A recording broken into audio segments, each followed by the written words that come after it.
Keystone presenting Vira, truly independent AI homes. 0% no other charges. போரூருக்கே இது புதுசு. at Kattupakkam Porur. இல்லை, இது வரதட்சணை ஒன்று மட்டும் இல்லை. இல்லை, மன ரீதியாக அந்த பெண்ணுக்கு கொடுத்த டார்ச்சர், பாத்ரூம் போனாலும் அங்கேயும் வந்து டார்ச்சர் கொடுத்துருக்காரு. நிறைய டார்ச்சர் பண்ணியிருக்காரு அவர். பெரும்பாலும் இந்த செக்ஸ் கல்வி அந்த இதெல்லாம் சொல்லும்போது, டாக்டர்கள்லாம் சொல்லும்போது என்ன சொல்கிறாங்கன்னா, எடுத்த உடனே எதுக்கும் போயிடாதீங்க, முதல்ல கட்டிப்பிடிக்கலாம் ஓடாதீங்க, உட்காந்து பேசுங்க, பேச அவங்களுக்குள்ள ஒரு காதல் வரணும், அவங்களுக்குள்ள ஒரு காதல் வரணும், புரிதல் வரணும். அவர் பற்றின இது என்னன்னா, அவர் வீட்டுக்குள்ளேயே தான் அதிகமாக இருப்பார். சமூக வலைத்தளங்களை பார்த்து அதில் இருக்கிற மாதிரி தான் அவர் வந்து எதிர்பார்த்துருக்காரு. அந்த மாதிரியான கொடுமைகள்லாம் பண்ணியிருக்காருன்னு சொல்லுங்கள். இன்றைக்கி சமூக வலைத்தளம் பார்த்தீங்கன்னா பெரும்பாலும் பின்புறம், அதாவது ஆணுக்கு வந்து புரட்சிங்கிறது வந்து ஆணுக்கு ஆணுங்கிற மாதிரி போயிட்டாங்க, இப்போ பெண்ணுக்கு பெண் அப்படிங்கிற போயிட்டாங்க. இந்த மாதிரி வந்து மாறிக்கிட்டு தான் இருக்குது. ஆனாலும் இது வந்து இது வந்து கேடுகட்ட கலாச்சாரம். இது வந்து மிக மிக கேவலமான கலாச்சாரம். பெற்றோரே என்னென்னா, பெற்றோர்கிட்டையும் ஒரு தப்பு இருக்குது. இந்த பொண்ணு வந்து முதல்ல இப்படி சொல்லும்போது கூப்பிட்டு, அப்படியாம்மா வாமா, வீட்டுக்கு வாமா, என்ன அப்படியாம்மா. ஒரு பெண் எப்படி சார் ஓப்பன் அப் ஆகி சொல்ல முடியும்? அதாவது அம்மா அப்பா கிட்ட சொல்லி தான் ஆகணும். இந்த மாதிரி எனக்கு டார்ச்சர் இருக்குமா, ஆனால் எனக்கு பயமாக இருக்குது, பக்கத்தில் போனால் எனக்கு பயமாக இருக்குன்னா அவங்க கூப்பிட்டு கொஞ்சம் சமாதானம் பண்ணி இது பண்ணி கொஞ்சம் கொஞ்சமாக பேசி ஃபோனில் பேசி இதில் பேசி அவங்களுக்கு புரிய வைப்பாங்க. இல்லைம்மா இப்படிமா அப்படின்னு புரிய வைக்கிறது தான். செக்ஸு டார்ச்சர் கொடுப்போம். அதாவது இதாகலன்னா சீக்ரெட்டால் இது பண்ணுவாங்க. அந்த அம்மாவுடைய மார்பகத்தில் 4-5 வச்சுருந்துருப்பாங்க. அதாவது அதிகமான பணம் வச்சுட்டு இருந்து இப்படி கொடுத்து இப்படி நாசம் போகிறது, அதுவும் ஒரு இது. இவன் யார் என்னன்னு முறையாக தெரிஞ்சிருக்கணும். ஒரு பணக்கார குடும்பத்தை சேர்ந்தவன் பெரியவன் நினைக்கிறாங்க. அவன் பார்த்தா அங்கே மனநிலை சரியில்லாதவனாக தான் இருந்தான். அதான் அவர் கை காலெல்லாம் கட்டி கண்ணெல்லாம் கட்டி தான் இந்த மாதிரியான செயலில் ஈடுபட்டிருக்காருன்ற மாதிரி படங்களில் பார்த்துருக்கல. ஏதோ ஒரு இன்சாஃப் கா தராசன்னு ஒரு படத்தில் ஒரு பெரிய பிரபலமான ஒரு ஹிந்தி நடிகை, அவங்க அதை 4 பக்கம் கட்டி வச்சுட்டு அவன் ரேப் பண்ணுவான். அந்த மாதிரி அதே மாதிரி அவங்க தங்கையும் பண்ணியிருப்பான். அது வந்து ஒரு மிகப்பெரிய ஒரு பரபரப்பாக பார்க்கப்பட்ட ஒரு படம். இந்த மாதிரியெல்லாம் இருக்காங்க அப்படிங்கிறது இப்போ பார்த்தா அவன் அப்படி தான் இருக்கான்.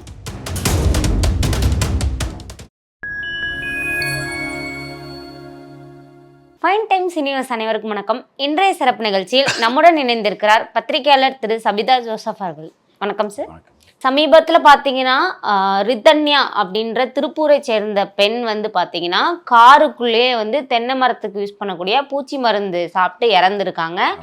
அது எதனாலன்னு பார்த்தீங்கன்னா, அவர் கணவர் வந்து மன ரீதியாகவும் டார்ச்சர் பண்ணியிருக்காங்க, உடல் ரீதியாகவும் டார்ச்சர் பண்ணியிருக்காங்க. அது மட்டும் இல்லாமல் ஆல்ரெடி அவங்களுக்கு கல்யாணம் பண்ணும்போதே 300 சவரன் நகை வந்து போட்டு கொடுத்துருக்காங்க. எனக்கு 300 சவரன் பத்தாது, இன்னும் 200 சவரன் நகை வேணும், அது மட்டும் இல்லாமல் நான் பிஸ்னஸ் ஸ்டார்ட் பண்ண போகிறேன், அதுக்கு ஒரு 100 கோடி ரூபாய் காசு வேணும் அப்படின்ற மாதிரியான டிமாண்ட்ஸ் வச்சு தான் டார்ச்சர் பண்ணியிருக்காங்க. இந்த மாதிரி வரதட்சணை கொடுமை பண்ணியிருக்காங்க அப்படின்ற மாதிரியான தகவல்லாம் வெளியாகிட்டு இருக்கு. ஸோ அதன் அடிப்படையில் இப்போ அவங்க அப்பா அம்மாலாம் பேட்டி கொடுக்கறத பார்த்தீங்கன்னா, என் பொண்ணு வந்து போகும்போது நார்மலாக தான் போனா, வரப்போதா மாத்திரை சாப்பிட்டு இறந்துருக்கா, இது வந்து கொலையா இல்லை தற்கொலையான்னு சொல்லிட்டு போலீஸ் தான் கண்டுபிடிக்கணுன்ற மாதிரியான செய்திகள்லாம் போயிட்டு இருக்குல்ல சார். இந்த மாதிரியான வரதட்சணை கொடுமைகளை பற்றி எப்படி பார்க்குறீங்க? இல்லை, இது வரதட்சணை ஒன்று மட்டும் இல்லை. இல்லை, மன ரீதியாக அந்த பெண்ணுக்கு கொடுத்த டார்ச்சர், பாத்ரூம் போனாலும் அங்கேயும் வந்து டார்ச்சர் கொடுத்துருக்காரு. நிறைய டார்ச்சர் பண்ணியிருக்கார் அவர். அதாவது இன்றைக்கி வந்து உங்களுக்கு சினிமா, அதாவது இந்த சினிமா பார்த்தோ ஏதோ அவசர உலகமாக தான் இருக்குது எல்லாமே. இன்றைக்கி கல்யாணம் பண்ணால் நாளைக்கு குழந்தை பெற்றுக்கணும் அப்படிம்பாங்க. அந்த மாதிரி தான் இருக்கானுங்க. அதாவது கல்யாணம் ஆகிடுச்சு, உனக்காக அவன் அப்படின்னு இதாகிடுச்சு. ஆசை 60 நாள், மோகம் 30 நாள் அப்படிம்பாங்க. நீ 30 நாள் இருக்குது, 60 நாள் இருக்குது, வாழ்நாள் எல்லாம் இருக்குது. அதை வந்து முதல்ல வந்து நீங்கள் அந்த பெண்ணை எப்படி கையாளணும்னு இவனுக்கு தெரியணும்.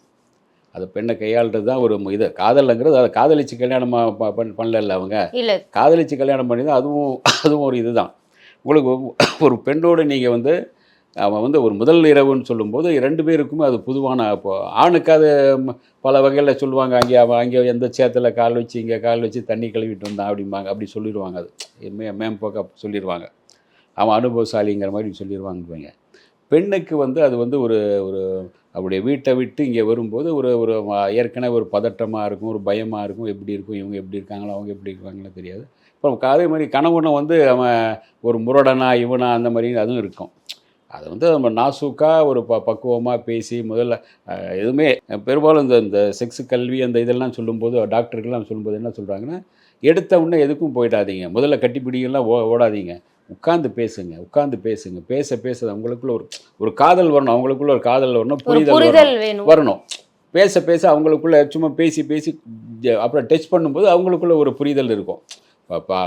அதை பார்த்தீங்கன்னா அந்த சினிமாவில் வந்து ஒரு சரியான ஒரு கெமிஸ்ட்ரி இருந்தால் தான் அந்த லவ் சீன் கரெக்டாக வருது.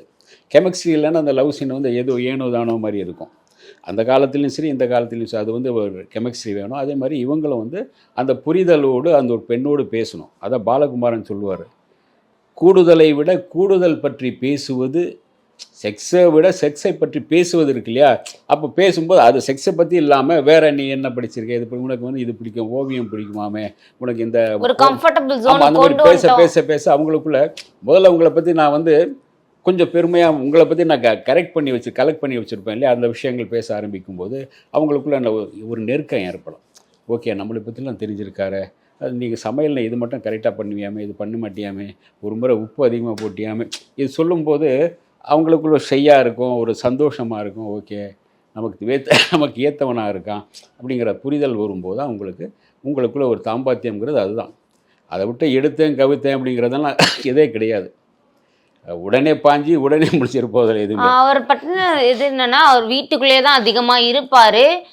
சமூக வலைத்தளங்களை பார்த்து அதில் இருக்கிற மாதிரி தான் அவர் வந்து எதிர்பார்த்துருக்காரு, அந்த மாதிரியான கொடுமைகள்லாம் பண்ணியிருக்காருன்னு சொல்லுங்கள். இன்றைக்கி சமூக வலைத்தளம் பார்த்தீங்கன்னா பெரும்பாலும் பின்புறம், அதாவது ஆணுக்கு வந்து ஒரு புரட்சிங்கிறத வந்து ஆணுக்கு ஆணுங்கிற மாதிரி போயிட்டாங்க. இப்போ பெண்ணுக்கு பெண் அப்படிங்கிற போயிட்டாங்க. இந்த மாதிரி வந்து மாறிக்கிட்டு தான் இருக்குது. ஆனாலும் இது வந்து ஒரு இது வந்து கேடுகெட்ட கலாச்சாரம். இது வந்து மிக மிக கேவலமான கலாச்சாரம். இவங்க வந்து சில இந்த ஃபிலிம் அந்த ஃபிலிம் பாலாம் பார்க்குறாங்க இல்லையா, இந்த பாலியல் ரீதியான ஃபிலிம்கள் அதெல்லாம் பார்த்து இவங்க பார்த்து, அதாவது மனைவி வேற தாசி வேற அப்படிம்பாங்க. சில பேர் என்ன பண்ணுவாங்கன்னா, இவங்களுக்குன்னு ஒரு வடிகால் தேடும் போது என்ன தாசி வீட்டுக்கும் எங்கேயோ போயிட்டு அவங்க தான் வடிகால், இந்த சமூகத்தில் அவங்க தான் வடிகால். அவங்க இல்லைன்னா இந்த நாய்ங்க எல்லாமே கண்டவளுங்க போகிற தெருவில் யாரும் போக முடியாது, அந்த மாதிரி ஆகிடுவானுங்க. அந்த பெண்கள் அந்த சிவப்பு விளக்கு பெண்கள் இருக்கிறனால தான் இவங்க கொஞ்சம் இதில் இருந்தாலுமே நாட்டில் அந்த பாலியல் ரீதியான தொல்லைகள் அதுதான் அதிகமாக இருக்குது. அதான் வந்து லாஸ்ட் டைம் பார்த்துங்க, ஒரு 60 வயசு கேள்வியை வந்து 2 சவரன் நகைக்காக ரேப் பண்ணி சவரன் எடுத்துகிட்டு போயிருக்கான். நகை எடுத்துகிட்டு போக வேண்டியதானே 60 வயசு கேள்வி. இவனை என்ன பண்ணுறது? நாம் மன ரீதியாக அவன் வந்து பொறுக்கியா இல்லை மிருகமா என்னன்னு தெரியல. இவனும் அதே மாதிரி தான் டார்ச்சர் பண்ணியிருக்காருன்னு கேள்விப்படுறோம். நம்ம பாத்ரூம் போனாலும் விட மாட்டேங்கிறார், கொஞ்சம் இருங்க, நான் இப்போ தான் புதுசுன்னு சொன்னாலும் கூட ஏற்றுக்க. அதாவது கொஞ்சமாக, அதாவது நீ கிணத்து தவிர கிணத்து நீர் தானே உங்களுக்கு, உனக்குன்னு நிச்சயப்பட்டு கல்யாணம் பண்ணி உனக்குன்னு வந்தாச்சு, ஒரு மாதமோ இது பண்ணவோ கல்யாணம் ஆகி 78 நாட்கள்லேயே தற்கொலை. ஆமாம், அது வந்து நீங்கள் எத்தனையோ நாள் இருக்க, நீ பொறுமையாக புரிய வைக்கலாம், அவுடோர் போகலாம், பலரோடு பேசலாம், உட்காந்து பேசலாம், அதெல்லாம் எக்கச்சக்கமான விஷயங்கள் இருக்குது. இதெல்லாமே அல்லது இவனுக்கு அந்த இது இருக்குன்னா கவுன்சிலிங் போயிருக்கணும், அல்லது அந்த பெண்ணுக்கு வந்து பயம் இருக்குன்னா ஏன் அப்படின்னு தெரிய வச்சுருக்கணும். அவ்வளோ இதெல்லாம் இல்லை. பெற்றோர்களே அந்த பெண்ணுக்கு பாடம் எடுக்கிற அளவுக்கு இருக்கே சார். பெற்றோரே என்னென்னா, பெற்றோர்கிட்டையும் ஒரு தப்பு இருக்குது. இந்த பொண்ணு வந்து முதல்ல இப்படி சொல்லும்போது கூப்பிட்டு, அப்படியாமா வாமா வீட்டுக்கு வாமா, என்ன அப்படியாமா. ஒரு பெண் எப்படி சார் ஓப்பன் அப் ஆகி சொல்ல முடியும்? அதாவது அம்மா அப்பா கிட்ட சொல்லி தான் ஆகணும், இந்த மாதிரி எனக்கு டார்ச்சர் இருக்குமா, ஆனால் எனக்கு பயமாக இருக்குது, பக்கத்தில் போனால் எனக்கு பயமாக இருக்குன்னா அவங்க கூப்பிட்டு கொஞ்சம் சமாதானம் பண்ணி இது பண்ணி கொஞ்சமாக பேசி ஃபோனில் பேசி இதில் பேசி அவங்களுக்கு புரிய வைப்பாங்க. இல்லைம்மா இப்படிமா அப்படின்னு புரிய வைக்கிறது தான். அது வந்து ஒவ்வொருத்தரும் ஒரு வகையில் அவங்கள வந்து ஈர்க்கிறது தான், அது புரிய வைப்பாங்க. அதை வந்து ஏற்கனவே இவங்க பண்ணியிருக்கணும், அவங்க பெற்றோர் கூப்பிட்டு சமாதானமாக பேசியிருந்தாலே இந்த அளவுக்கு அது போயிருக்காது. பட் ஆனால் மாமனார் கூப்பிட்டு பாடம் எடுத்திருக்காரே சார், என் பையனுக்கு இந்த மாதிரி வேணும், நீ இந்த மாதிரி நடந்துக்க அப்படின்னு சொல்லிட்டு பாடம் எடுத்திருக்காரு. இல்லை, அது எந்த அளவுக்கு உண்மைன்னு தெரியல. அது நமக்கு அது இவர் பையன் அந்த மாதிரி ஒரு மிருகமாக நடந்திருக்கான், பின்புறம் புனையணும், இது புறம், அதாவது இதில் பார்க்கலாம், வீடியோலாம் பார்த்து அவன் அந்த இதில் தான் மென்டாலிட்டி. டாக்டர்ஸுமே அவங்க மார்பிள் எல்லாம் நிறைய காயங்கள் இருக்குது, ஆமாம் அது சொல்கிறாங்க. அதாவது சிகரெட்டுடைய இது இருக்குதுன்னு சொல்லியிருக்காங்க. அது வாஸ்தவம் தான். அது நான் ஏற்கனவே ஒரு பல வருஷங்களுக்கு முன்னாடி, ஒரு 30 வருஷத்துக்கு முன்னாடி ஒரு முறை ஒரு ஒளி அப்படின்னு ஒரு அமைப்பில், கிறிஸ்துவ அமைப்பில் போயிருக்கும்போது ஃபாதர்கிட்ட உட்காந்து பேசிட்டு இது பண்ணியிருக்கும்போது அப்போது ஒரு லேடியை சொன்னாங்க, அவங்க புருஷன் வந்து ஒரு குடிகாரன், செக்ஸு டார்ச்சர் கொடுப்பான், அதாவது இது இதாகலன்னா சீக்ரெட்டால் இது பண்ணுவான்னு அந்த அம்மாவுடைய மார்பகத்தில் 4-5 இது வச்சுருந்தது பார்த்தோம். அந்த மாதிரி ஆட்களும் இருக்காங்க. அது அந்த மாதிரி ஆட்களுக்கு வந்து அது சில பேர் அந்த மாதிரி, ஆனால் எல்லோரும் அப்படி கிடையாது. இவனை வந்து ஒன்று கூப்பிட்டு ஒரு கவுன்சிலிங் அனுப்பியிருக்கணும், அல்லது அவங்க அப்பா அம்மா கூப்பிட்டு பொண்ணை கூப்பிட்டு அது கொஞ்சம் இப்படி இருமா, கொஞ்ச நாள் இருமா எங்கள் வீட்டில், இல்லைன்னா அவங்க 2 பேர்த்தையாவது தனியாக எங்கிட்டாவது வெளியேவாது அனுப்பிச்சிருக்கணும். வீட்டுக்குள்ளேயே அவங்கள வந்து பூட்டி வச்சு அவங்களுக்கான வேலைகள் மட்டும் செய்ய வச்சுட்டு வீட்டுக்குள்ளேயே வச்சிருக்கிறது எந்த மாதிரி பார்க்குறீங்க? வீட்டுக்குள்ளே வந்து இவங்க வந்து வெளியே போனால் என்ன இதை விட அதிகமாக போயிடும் இல்லையா? இந்த பிரச்சனை என்ன கொஞ்சம் இவன் வந்து இங்கே இருக்கான், இங்கே தான் கொஞ்சம் பயந்து இருப்பான்னு பார்த்தா வீட்டுக்கு வெளியே இன்னும் இதாகிட்டா என்ன ஆகுறதுங்கிறது தான் இவங்களுக்கு. அங்கே போயிட்டு ஏதாச்சும் பிரச்சனை ஆகிட்டு ஏதாச்சுன்னா என்ன பண்ணுறதுங்கிற இவங்க நினைக்கிறாங்க. ஆனால் அவ்வளோ பயம் இருக்கிறவங்க அட்லீஸ்ட் அவரை கவுன்சிலிங்காவது கூப்பிட்டு போயிட்டு இப்படிலாம் இருக்கான் அப்படின்னு சொல்லிட்டு பார்த்துருக்கணும்ல சார். இல்லை, இவன் நல்லவன்னு நினைக்கிறாங்க இவங்க. இல்லை அந்த மாதிரி இல்லை அப்படின்னு பல பசங்க அப்படி தான் நல்லவன் மாதிரி தான் இருப்பாங்க. அந்த இடத்துல போகும்போது அவன் யார் அப்படின்னு தெரியுது. அந்த மாதிரி தான் அவன் இருந்திருக்கான். அந்த பெண்ணோட அம்மா அப்பா வந்து அந்த பொண்ணை கூப்பிட்டு ஒரு 10 நாளோ 5 நாளோ இங்கே இருமா, அல்லது என்னம்மா ஏதுமான்னு கொஞ்சம் பேசி அந்த மாதிரி பேசி தான் ஒரு லாங் ட்ரிப் அவங்க அப்பா கூட்டிட்டு போயிட்டு வந்திருக்காரு. அடுத்த நாள் தான் கோயிலுக்கு போயிட்டு வரேன்னு கார் எடுத்துட்டு போயிருக்காங்க. வரப்போ அவங்க அம்மா அப்பாவுக்கு பிரசாதமும் வாங்கிட்டு வந்திருக்காங்கன்ற மாதிரி சொல்றாங்களே சார். அப்படி இருந்தா அவங்களை எது தற்கொலைக்கு தூண்டுச்சு? அவங்க வந்து இவருடைய டார்ச்சர் தான் சொல்றாங்க. அவங்க இவருடைய டார்ச்சர், அப்புறம் வந்து வரதட்சணை கேட்டிருக்காங்கன்னு சொல்றாங்க. அவங்க மாமியாரை அன்றைக்கி அரெஸ்ட் பண்ணியிருக்காங்கன்னு நினைக்கிறேன். ஆமாம், அரெஸ்ட் பண்ணியிருக்காங்க. நெக்ஸ்ட் அந்த மாமனாரை இது பண்ணுவாங்க. அது விசாரணை போயிட்டுருக்கு. அநேகமாக உங்களுக்கு வரதட்சணை அப்படின்னாலும் குடும்பத்தையே இது பண்ணலாம், குடும்பத்தையே உட்கார வச்சு உள்ளே உட்காரலாம். ஏன்னா 200 சவரன் மறுபடியும் எக்ஸ்ட்ரா கேட்குறது இதுக்கு என்னத்துக்கு? நீ 300 சவரனுங்கிறது எவ்வளோ உங்களுக்கு காசு? ஒரு சவரனே இன்றைக்கி 75,000 அப்படின்னு ஏறக்குறைய உங்களுக்கு 300க்கு எவ்வளோ ஆச்சு? உங்களுக்கு பல கோடி கணக்கான ரூபா. அதே போருமே, அதை வச்சு நீ என்ன பிஸ்னஸ் பண்ணலாமே? அது இல்லாமல் ஒரு வால்வோ கார் வேறு வாங்கி கொடுத்துருக்காங்க. அதாவது அதிகமான பணம் வச்சுட்டு இருந்து இப்படி கொடுத்து இப்படி நாசம் போகிறது, அதுவும் ஒரு இது. இவன் யார் என்னன்னு முறையாக தெரிஞ்சிருக்கணும். ஒரு பணக்கார குடும்பத்தை சேர்ந்தவன் பெரியவன் நினைக்கிறாங்க. அவன் பார்த்தா அங்கே மனநிலை சரியில்லாதவனாக தான் இருந்தான். அதை ஒரு மிருகம் மாதிரி தான் நடந்துக்கிறான் அப்படின்னா அவன் மனுஷனாகவே இல்லை. அவன் வேறு மாதிரி இருக்கான், வேறு மென்டாலிட்டி. அவனுக்கு வந்து தேவையானது ஏதாச்சும் இந்த சிவப்பு விளக்கு பகுதியில் கொண்டு போய் அவனை விட்டுறணும். இங்கே கடை, உங்கள் சொத்தெல்லாம் அவங்க அங்கே இருக்க பெண்ணும் பாவம் தானே சார். அதான் சொல்கிறான். அவன் அந்த மாதிரி தானே விரும்புகிறான். அவன் விதவிதமாக தானே விரும்புகிறான். அப்படி இருக்கிறான். அப்படி அங்கே தானே விட்டாகணும். நீங்கள் அங்கே என்ன காசு தானே, மனைவியாலேயே தாங்க முடியலன்னா ஒரு சிவப்பு விளக்கு அங்கே அந்த இடத்துல நீங்கள் அந்த அவ்வளோ டார்ச்சர் பண்ண முடியாது. உதைப்பாங்க. அங்கெல்லாம் பெண்களே சேர்ந்து உட்காந்து உதைக்க ஆரம்பிச்சிருவாங்க. இவங்க உதைக்கலைன்னு வைங்க, சேர்ந்து உதைப்பாங்க. தெரியுமா உங்களுக்கு? இவங்க உதைக்கிறது சரி என்ன இது பண்ணான்னு சொல்லிட்டு 4-5 பேர் சேர்ந்து குத்து அந்த இடத்துல குத்துவாங்க. அவன் நாளைக்கு மறுநாள் இது பண்ண முடியாது, அது தெரியும். அது அந்த இடத்துல வந்து அவங்க வந்து பணம் வாங்கினாலும் கூட அவங்களுக்கும் ஒரு இது இருக்குது, மனசாட்சி இருக்குது. அது பணம் வாங்கணுங்கிறதுக்காக யாரும் இது பண்ண போகிறதில்ல. எல்லோருமே ஒரு இவர் சொல்லுவார், சிவாஜி வசந்த மாளிகையில் ஒரு இது சொல்லுவார், வாணிசிரியை காப்பாற்றும் போது, தாசியே ஆனாலும் அவள் சம்மதம் இல்லாமல் தொடக்கூடாது அப்படின்பார். இதுதான் தமிழ் பண்பாடு. அதுதான் மனைவி ஆனாலும் கூட, அதான் கோர்ட்டில் தான் சொல்லுது, மனைவி ஆனாலும் கூட இந்த சம்மதம் சொன்னால் மட்டும் நீங்கள் வந்து இது பண்ணி ஆகணும். அதை தான் முஸ்லீம் மார்க்கத்துலேயும் சொல்கிறாங்க, கிறிஸ்துவம் எல்லாத்துலேயும் சொல்கிறாங்க. மனைவியோட சம்மதத்தோடு நீங்கள் பண்ணும்போது தான் உங்களுக்கு அது ரொம்ப பேர் விருப்பத்தோடு இருக்காங்கன்னு சொல்லு. அல்லது நீங்கள் பலாத்காரம் பண்ண மாதிரி தான். அதான் அவர் கை காலெல்லாம் கட்டி கண்ணெல்லாம் கட்டி தான் இந்த மாதிரியான செயலில் ஈடுபட்டிருக்காருன்ற படங்களில் பார்த்துருக்கல. ஏதோ ஒரு இன்சாஃப் க தராசன்னு ஒரு படத்தில், யார் அந்த ரொம்ப காலம் முன்னாடி ஒரு படம் அது, ஏன்னா ஒரு பெரிய பிரபலமான ஒரு ஹிந்தி நடிகை. அவங்க அதை 4 பக்கம் கட்டி வச்சுட்டு அவன் ரேப் பண்ணுவான். அந்த மாதிரி அதே மாதிரி அவங்க தங்கையும் பண்ணியிருப்பான். அது வந்து ஒரு மிகப்பெரிய ஒரு பரபரப்பாக பார்க்கப்பட்ட ஒரு படம். இந்த மாதிரியெல்லாம் இருக்காங்க அப்படிங்கிறது இப்போ பார்த்தா அவன் அப்படி தான் இருக்கான். இவன் வந்து படங்களை பார்த்து தான் கெட்டு போயிருக்கான். அப்போ வந்து அவங்க அப்பாவும் அது மென்டாலிட்டி இருக்காரா என்னன்னு தெரில. அது அவங்க அப்பா வந்து அவனுக்கு கவுன்சிலிங் கொடுத்துருக்கணும், அப்பா வந்து பேசியிருக்கணும். இல்லைப்பா இப்படிப்பா, தாம்பத்தியம்ங்கிறது இது, நீ வந்து வேறு வெளியே போகிறதுங்கிறது வேறு, அது வர்ற அது தனி. தாம்பத்திய வாழ்க்கையில் வந்து நீங்கள் வந்து வருங்கால சந்ததி நமக்கு தேவை. அதுக்காக தான் நீங்கள் கல்யாணம் பண்ணிக்க போகிறீங்க. 2 பேரும் சந்தோஷமாக இருக்கணும், 2 பேரும் காலகாலத்துக்கு இருக்கணும். கல்யாணம்ங்கிறது 1000 காலத்து பயிருன்றாங்க. இதெல்லாம் ஒரு நாளுக்குள்ளே முடிகிற அறுத்து போடுற பயிராக தானே வச்சுருக்காங்க இவங்க.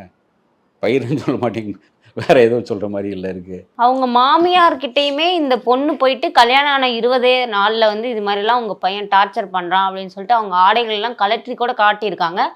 ஆனாலுமே அவங்க மாமியார் வந்து அந்த பையனுக்கு தான் சப்போர்ட் பண்ணியிருக்காங்க. இது எந்த விதத்துல கொடுமையா நினைக்கிறீங்க?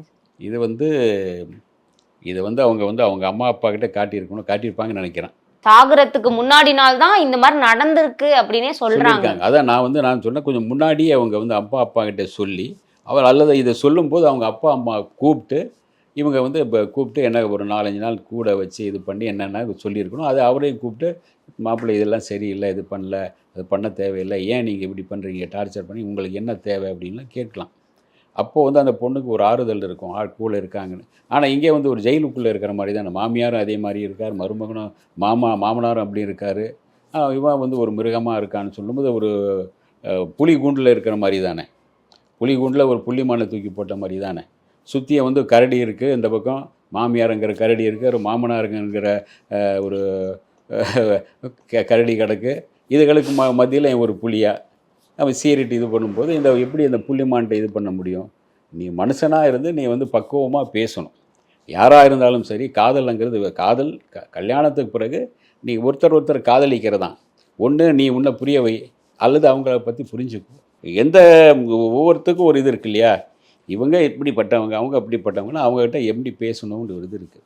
எல்லாமே அந்த காலத்துலேயும் சரி, இந்த காலத்துலேயும் சரி, பல பத்திரிகைகள் புத்தகங்கள் படிக்கும்போது, இதெல்லாம் படிக்கும்போது முதல் இரவுங்கிறது என்ன, இன்றைக்கி இல்லைன்னா மறுநாள், அதுக்கு அடுத்து மறுநாள் பேசி தானே. தமிழ்நாட்டை பொறுத்தவரையும் பாலியல் கல்வின்றது ப்ராப்பராக இல்லைன்னு பார்க்குறீங்களா? இல்லை, பாலியல் கல்விங்கிறது இங்கே அவசியம் இல்லை. ஆனால் ஓரளவு இலைமறைவு காய்மறைவு எல்லோருக்கும் தெரிஞ்ச விஷயங்கள் தான் இன்றைக்கி.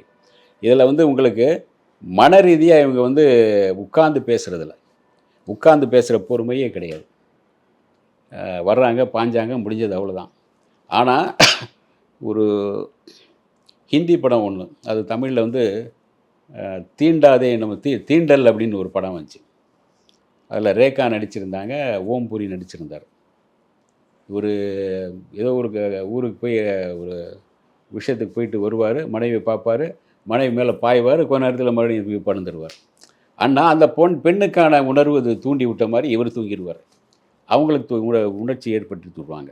இது என்னென்னா, இங்கே பொறுமையாக உட்காந்து பேசி, கையை பிடிச்சி உட்காந்து பேசி, ஒவ்வொருத்தர் என்ன பண்ணாங்க, ஒரு கையை பிடிச்சி பேசுகிறது, ஒரு ஏதாச்சும் ஒரு அப்படியே ஜாலியாக பேசிட்டு அதுக்கு படுத்த முத்தம் கீத்தம் அப்படியே போயிட்டு இருப்பாங்க. மெதுவாக தான் போகணும். இது எடுத்த உடனே நீங்கள் உடனே சாப்பாட்டில் கை போட்டு எல்லாம் சாப்பிட முடியாது. சுட சுட சாப்பாடு அப்படின்னு சுட இருக்கிற சாப்பாட்டில் நீங்கள் கை போட்டு எப்படி சாப்பிட முடியும்? இது 2 பேருமே அவனும் சரி, ஆணும் சரி, பெண்ணும் சரி. இன்றைக்கி பெண்ணுக்கு தெரிஞ்சிருந்தாலும் ஒரு பயம் இருக்குது, இவன் எப்படிப்பட்டவன் தெரியலையே அப்படின்னு, இவன் எந்த மாதிரி டேஸ்ட் உள்ளவன் தெரியல. ஒவ்வொருத்தன் ஒவ்வொரு மாதிரியான டேஸ்ட் உள்ளவனாக இருக்கான்.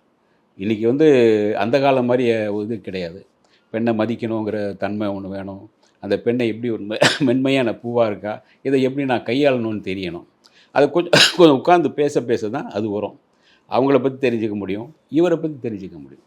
அதை விட்டுட்டு நீங்கள் எடுத்தேன் கவுத்தேன்னு போனால் இப்படி தான் போகும். ஆனால் இதுக்கு என்னென்னா கவுன்சிலிங் தேவை இவனுக்கு. இனிமேலும் இவனுக்கு உள்ளே தான் போடணும், அப்புறம் கட் பண்ணிட்டு தான் போடணும். அந்த மாதிரி ரொம்ப டார்ச்சர் பண்ணுறவன் கட் பண்ணி தான் போகணும். வேறு என்ன பண்ண முடியும்? அடுத்த பெண்ணை இதே மாதிரி பண்ணான்னா என்ன பண்ணுவீங்க நீங்கள்? அதாவது ஒரு பெண்ணை நீ உன்னால் அதாவது ஷேக்ஸ்பியர் சொல்லார், ஒரு பெண்ணால் ஒரு பெண்ணை ஜெயிக்க முடியலன்னா நீ என்னடா ஆம்பளை அப்படிம்பாங்க.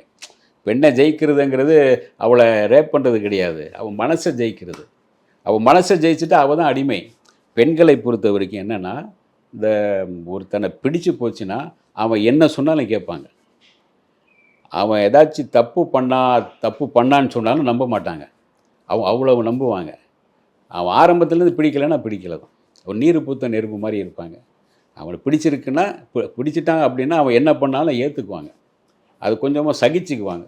முதல்ல நீ பிடிக்கிற மாதிரி நடந்துக்கலையே, பிடிக்கிற மாதிரி மனைவி பிடிக்கிற மாதிரி நீ நடந்துக்கணும். கணவன் அந்த பொண்ணு புதுசாக இருக்கும்போது அந்த பொண்ணுக்கிட்ட நீ என்ன பக்குவமாக நடந்துக்கணும், பேசணும், இது பண்ணணும், கொஞ்சம் கொஞ்சமாக புரிய வைக்கணும். இதுதான் வாழ்க்கை. இதை இவங்க இவன் இதே தொழிலாக சுற்றிட்டுருக்கான்னு நினைக்கிறான். இவனுக்கு வேறு வேலை இருந்தது. இந்த மாதிரி ஒரு அரகண்டாக நடக்கிறது, வீட்டுக்குள்ளே இருக்கிறனால மைண்ட் தாட் ஃபுல்லாக இது நோக்கியே இருந்திருக்கு. அதுவும் ஒரு வாஸ்தவம் தான். அதான் சொல்லுவாங்க இல்லையா, சும்மா இருக்கிறவனுக்கு வேறு இதே இருக்காது, தோணாது, எதுவுமே தோணாது. ஏதோ ஒரு கதை படிச்சிருப்பேன், திடீர்னு அவன் அந்த கதையில் அவன் எப்போவுமே அதே மென்டாலிட்டி இருக்கும். இது என்ன அது அப்படின்னா, நீங்கள் அதானே சொல்கிறீங்க அப்படின்னு. வேறு மைண்டில் இருக்காது சில பேர், அதே மைண்டு அதே ஞாபகம் தான் இருக்கும். நீங்கள் என்ன காட்டினாலும் கூட அதுதானே அப்படிமா. இவனுக்கு இல்லையா இது வேறு முக்கோணம் சின்னம் இது அப்படின்னு, இது குடும்ப கட்டுப்பாடில் இது என்ன தெரியுமா அப்படின்னு அவன் சொல்லுவான். அவன் அந்த மாதிரி மென்டாலிட்டியில் இருக்கிறவனுக்கு அதை புரிய வைக்கிறோம், அவனுக்கு கவுன்சிலிங் கொடுத்து இது கொடுத்து இவனுக்கு அதே மாதிரி தான் பண்ணி ஆகணும். இவ்வளோ நடந்த பிறகு இவனை என்ன பண்ணுறது, வரதட்சணை இது இருக்குது, அதை ப்ரூஃப் பண்ண அவங்களுக்கு மேலே தள்ளி தான் ஆகணும். ஏன்னா எல்லாமே பணக்கார குடும்பங்களாக இருக்குது பெருசாக. ஆமாம், வீடே அவங்க பையன் வீடே ஒரு 50 கோடி ரூபாய்க்கு மேலே தான் போட்டு கட்டியிருக்காங்க. அவ்வளோ பணம் இருக்கிறவங்க என்ன ஈஸியாக பண்ண, சட்டத்தையே பாக்கெட்டில் வாங்கி போட்டு மடித்து போட்டு வெத்தல் பார்க்க மாதிரி போட்டு போயிட்டே இருக்கலாமே. சட்டம் இங்கே இன்றைக்கி ஏழைகள் இந்த மாதிரி விஷயங்கள் தான் கொஞ்சம் பெருசாக இதாகுது. இதுவே உங்களுக்கு வேறு மாதிரி போயிட்டுருக்கு. ஆமாம், இதுவே ஒரு ஏழை வீட்டில் இதே மாதிரி ஒரு பிரச்சனை நடந்து தற்கொலை பண்ணியிருந்தா கூட இவ்வளோ தூரம் உட்காந்து பேசியிருப்போமான்னு சொல்ல முடியல. இது இவ்வளோ பெரிய பணக்கார குடும்பமாக இருக்கிறனால இவங்க பணத்தை அள்ளி கொட்டி கொடுக்குறனால இவன் செல்லமாக வளர்த்துட்டோம் அப்படின்னு, செல்லமாக அப்படின்னு நாயை வளர்க்குற மாதிரி வளர்த்தா என்ன வருது, நாய்க்குட்டி வளர்க்கணும், அந்த நாய்க்கான இது அதோட தன்மை ஒன்று இருக்கும். ஒரு பன்னிக்குட்டினா பன்னிக்குடைய ஒரு தன்மை, ஒவ்வொருத்தரும் ஒரு தன்மை இருக்கும். அந்த தன்மை நீங்கள் மகனை வளர்க்கும்போது மகனுக்கான அடுத்த கட்டமாக உங்களுக்கு குடும்பத்துக்கு ஒரு ஒரு இவன் அந்த தலைவனாக தான் அடுத்தது அவன் தானே அந்த சொத்துக்களை பார்க்கணும், இந்த பெண் மூலமாக ஒரு வாரிசை உருவாக்கணும், வாரிசை உருவாக்க எல்லாம் அவன் தான். அப்போ அவனே சரியாக இருக்கணும், கொஞ்சம் மிருகத்தனமாக நடந்துடக்கூடாது. அந்த பெண்ணோட ஒரு மனுஷனாக, ஒரு லவ்வராக, கணவனுங்கிறது ஒரு இன்னொரு சில இடங்களில் பெண்கள் அவருடைய அப்பா மாதிரி தன்னை பார்த்துக்கிறாரு அப்படின்பாங்க. ஏன்னா அவங்க அப்பாவை ஒவ்வொரு பெண்ணும் அவங்க அப்பா தான் ரோல் மாடல், அப்பாவை தான் ரொம்ப விரும்புவாங்க. அவங்க அப்பா மாதிரி இவர் பார்த்துக்கிறாரு அப்படின்னு அவங்களுக்கு நல்லவுக்கு சில ஆட்களும் இருக்காங்க. ஆனால் என்ன பண்ணுறது, இவங்க ஆரம்பத்தில் இப்படி இதாகலன்னு நினைக்கிறவர். கொஞ்சம் ஆடம்பரமாக வளர்ந்துருக்காரு, ஆடம்பரமாகவே விரும்பியிருக்காரு, ஆடம்பரமான ஆசைகளோடு இருந்திருக்காருன்னு நினைக்கிறேன் அவர். அதனால தான் அந்த ஆசைகள் அப்படியே எடுத்து உடனே மேலே கொட்டிடுறாரு. அவங்க அப்பா இந்த மாதிரி செய்தியாளர்கள் சந்திப்பில் என்ன சொல்கிறாருன்னா, ஒருத்தனுக்கு ஒருத்தி அப்படின்னு தான் என் பொண்ணு இறந்துருக்கா, இது எனக்கு ரொம்ப பெருமையாக தான் இருக்குது அப்படின்ற மாதிரி பேசியிருக்காரு சார். ஒருவனுக்கு ஒருத்திமே அது நீங்கள் இவர் வேறு இடத்துல போயிட்டா அல்லது இந்த பொண்ணு வேறு இடத்துல போனால் தான் அது சொல்லணும் ஒருத்தனுக்கு ஒருத்தி அப்படின்னு. இதில் தற்கொலை பண்ணிட்டாங்களா கொலை பண்ணிட்டாங்களா அப்படின்னு, தற்கொலை தான் பண்ணிட்டாங்கன்னு சொல்கிறாங்க. அப்போது ஏன் தற்கொலைக்கு தூண்டினது யார் அப்படின்னு தான் இங்கே பார்க்கணும். தற்கொலைக்கு தூண்டினது யார், எது அப்படின்னு தான் இங்கே முக்கியம். அதை அவங்க ஒருவனுக்கு ஒருத்தியாக 2 பேருக்கு ஒருத்தியாங்கிறது கிடையாது. இப்போது டிவி சீரியல் பார்த்திங்கன்னா ஒருத்தனே இருக்கும்போது அடுத்த பொண்டாட்டி எப்படி மீட் பண்ணலாம், அவளை எப்படி கரெக்ட் பண்ணுறான்னு மாமியாரே போட்டு தர மாதிரி தான் இப்போ சீரியல்களே இருக்குது.